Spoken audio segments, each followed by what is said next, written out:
the big challenge that William Wilberforce initially faced was the slave trade, and he sought to abolish both the slave trade and slavery itself, and this led to all the other countries around the world doing the same. And it's absolutely incredible to think that slavery was part of virtually every civilization for 5,000 years, from the beginning of the world effectively up until the early 19th century. But after Wilberforce dealt with it, that was the end of it in terms of being part of the fabric of societies and empires. Of course, we still see slavery today in the form of human trafficking, so there's work to be done there for Christians to be advocates and providing for refugees and asylum seekers along with those who are trafficked, freeing them from that.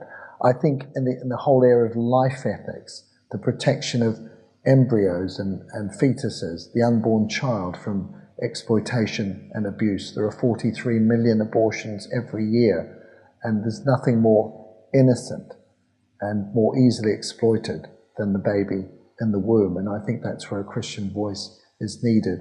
And also the push for euthanasia, which is, if legalized, is going to put many vulnerable people at risk, those who are sick, those who are elderly, those who are disabled or mentally ill, who are going to be under pressure to end their lives so as not to be a burden upon others. And it's keeping strong laws in place and fighting for them that will protect these people. And then there are the many casualties of the sexual revolution.